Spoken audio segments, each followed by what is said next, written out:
Nice to meet you. So I'm Jon Hennek. I lead the agronomic products team at Indigo. I'm a VP of Indigo Carbon. Indigo Ag is an agricultural startup. We work with farmers to help produce more sustainable crops.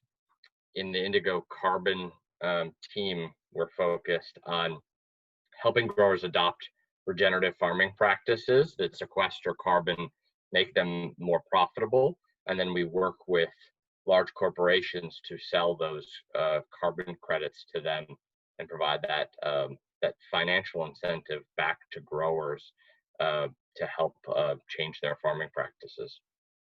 So my background is I'm a chemist by training. I started at Indigo about 3 years ago and led the innovation team for the majority of my time at Indigo. And in that role, I worked to test a number of IoT sensors and other technologies in some of our large-scale agricultural farming sites across the United States. Cool, thanks. And Indigo are doing so much interesting stuff across the whole of kind of smart agriculture. And IoT is just one piece of that. So you're looking for much broader solutions, and then IoT is just one of the choices that you can make. So maybe you could just use your own words and just tell me what IoT means to you. Sure. So IoT in my mind is sensors that connect to a cloud that provide information to help improve some sort of decision. For Indigo, we're working from sort of seed all the way to sale of grain across the entire supply chain.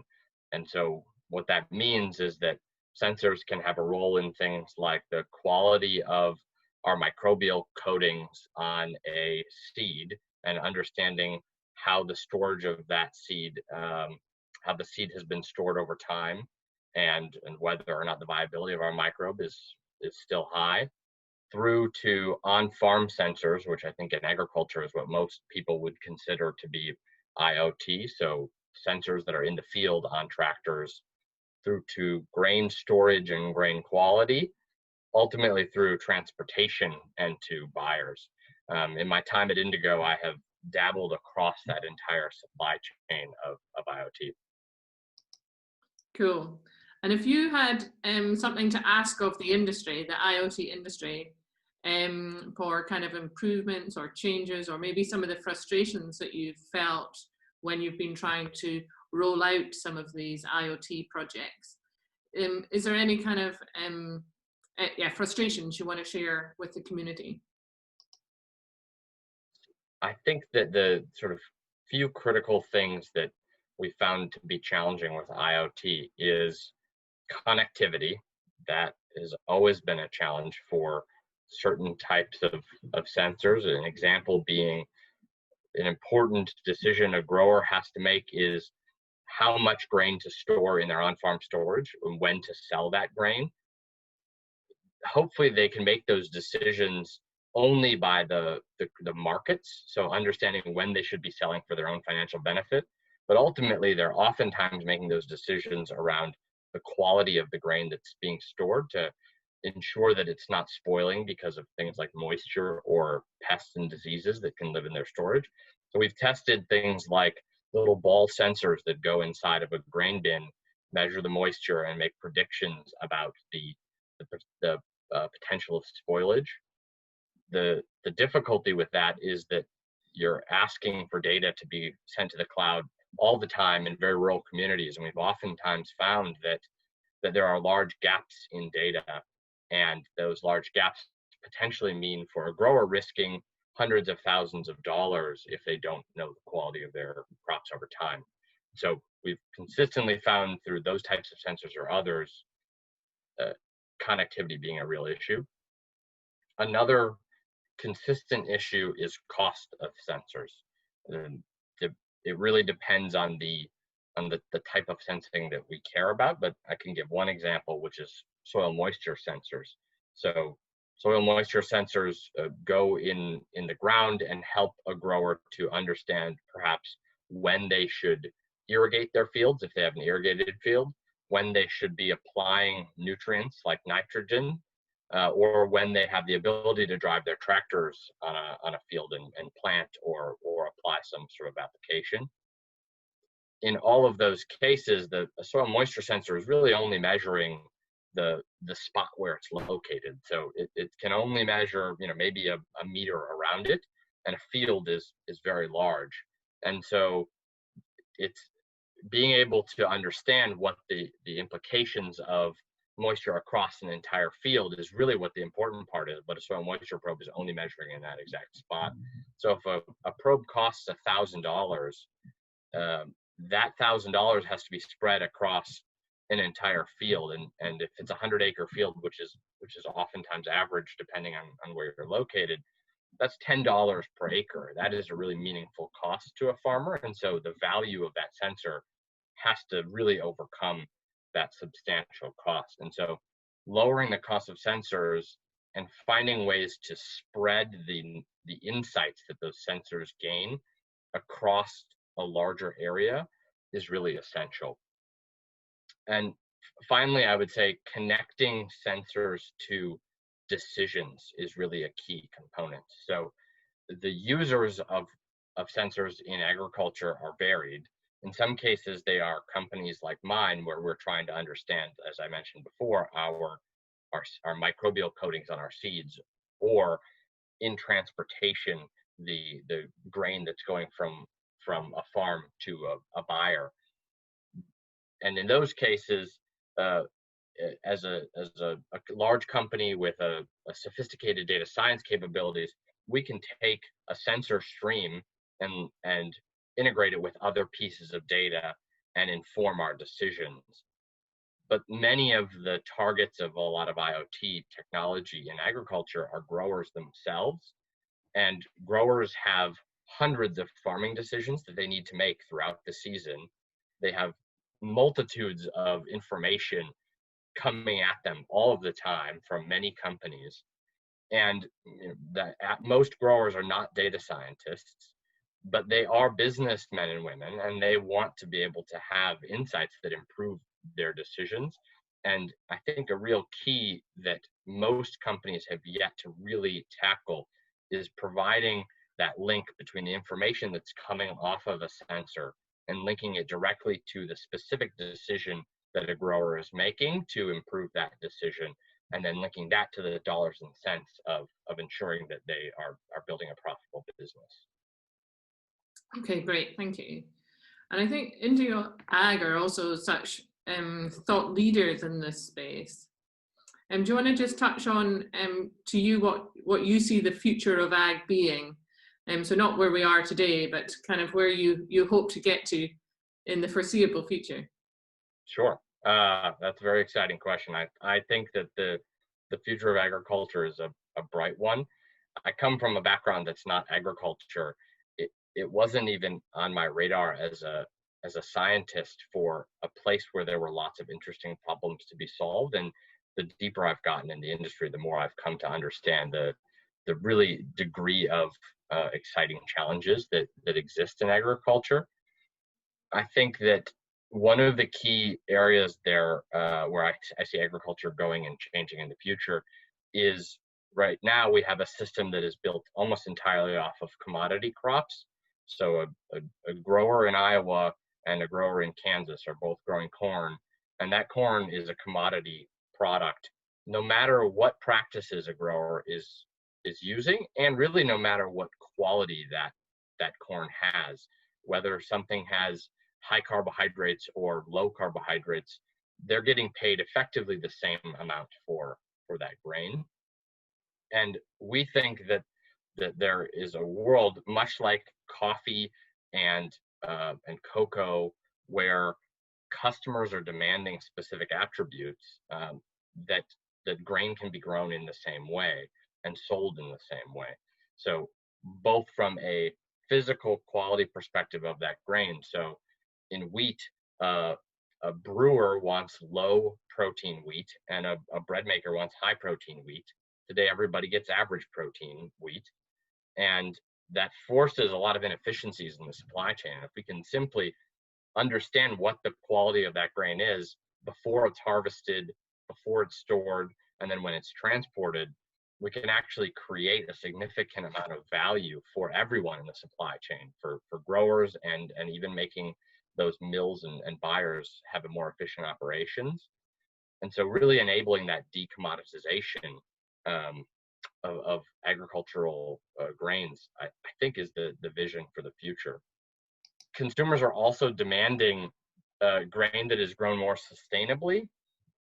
And I think that is a real opportunity for agriculture to move from, I think, what's been considered part of the problem of climate change. I think growers have been in some ways villainized as being contributing to climate problems, when there are a series of agricultural practices like planting cover crops, reducing tillage and going to no-till, improving the diversity of the crops being grown, that have been shown to be able to reduce the use of synthetic chemicals and synthetic fertilizers, and also to increase the carbon in the soil and reduce emissions from things like nitrogen, that I think consumers are demanding and will continue to demand.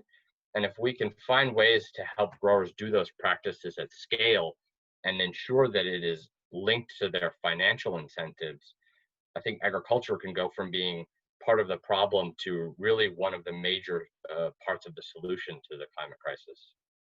Yeah, and I think the opportunity there for IoT is to provide the data, which in turn is transparency, around that whole supply chain. And then you can track and you know where everything is, and you can also prove sustainability maybe in a way that then is cost effective and adds a lot of value along the way. Okay. Yeah, I totally agree. So if we then kind of take a kind of different angle on all of this, and you have implemented a few IoT projects within your company, and we're not all software engineer experts, although you've got a lot of very, very good, very strong technical skills within Indigo. What advice do you have for people getting started in IoT, or maybe also some of the farmers or farms that you're speaking to when beginning an IoT project? Can you restate the question? Do you mean the companies as they're developing their projects, or do you mean companies like Indigo and before we sort of jump into the IoT world? Well, I think let's start with what you do, and then also then what you would then recommend for your customers. So the further and further away you get from the technology, I think is the bit. So maybe just start with your own projects. What is it you do before you get started? So the process by which we have launched any of our projects that relate to IoT has been through sort of a rigorous valuation framing. So we started with, for anything related, for example, to farming itself, we start with all of those farming decisions that I talked about before that a grower makes, and try to understand what are the most impactful decisions for a grower's profitability, and then how can we modulate that decision to be better. And so we tried to actually map what we believe the contributions to an overall profit every decision makes, and how far from optimized is every single one of those decisions that the average grower makes. And then we looked to find technologies and agronomic recommendations and other solutions that can improve those decisions from unoptimized to optimized. And in some cases, but not all, sensors and IoT were part of that potential solution. So once we identified those as being part of the potential solution, we rigorously scorecard and do a landscape analysis of any given solution. So if we use a sensor that measures the protein of wheat as an example of a technology, we first identify all of the players in that space. We try to understand their capabilities across a large spectrum of technical capabilities, connectivity, what they can actually measure, what the sensing modality of the sensor is, to more qualitative things like the quality of the partnership, which from a company's perspective is is as important as the technical capabilities. We have time and time again went with the partner, all things being equal, that was just easier to work with, and that we could see as having a shared vision and being a partner in the work that we want to do. And then after we rigorously assess the landscape, we always choose the top some number to assess technically. One of the things that we've sort of consistently found is that, of course, not everything works as advertised, and it's important to both understand the capabilities as they are, but also the capabilities, especially in the environments that we as a company want to put them in. And many companies may not have tested their technologies in the type of environment that we're testing them in. And we've also found that many things will work at a small scale. So 1 to 5 devices will work great, but when you deploy 1,000, you find different results. And one of 4 devices failing is not that big of a deal, but 250 of 1,000 devices is a really big deal, especially if those devices are with customers, and trying to ensure that doesn't happen is really, really important. Yeah, very, very good points there. And what about the kind of advice that you would have for, say, just a farmer who's wanting to help digitize some of their decisions, or use data to drive some of their decisions that they could make, and how they can get started with IoT? Yeah, I think a farmer has probably a different process than a company like Indigo. They likely don't have the time, and in some cases, depending on what the technology is, the expertise to be able to assess every possible technology solution, and to be able to sort of rigorously test them before they deploy them. So I would recommend for them that they spend time looking at review sites, talking to other growers who have used those technologies. And I think it's on the companies who are trying to work with growers, their customers, to provide recommendations for other farmers who are interested in those technologies, to be able to have a reference for them to understand how it works in someone's operation. And then universities are another great source. The land grant universities are oftentimes doing experiments for things like moisture probes and bin sensors and other areas of IoT. And being able to simply call an extension agent and ask them about their experience is something that I personally have done in my projects and have learned a lot from. And I think growers would also find that as a potential area for exploration. Cool, thank you. And then just one kind of question just to finish off. And this is kind of, to also understand kind of what's really important to you. So what does success mean to you when it comes to IoT or IoT projects? Success to me for an IoT project is one where the data that is captured from any sensor helps either improve our business as Indigo or the grower's operation. And it does so without connectivity issues, and it does so in a robust way where that sensor can really work in a pretty harsh environment outside in agriculture over the long term. Wonderful. Thank you so much, Jon.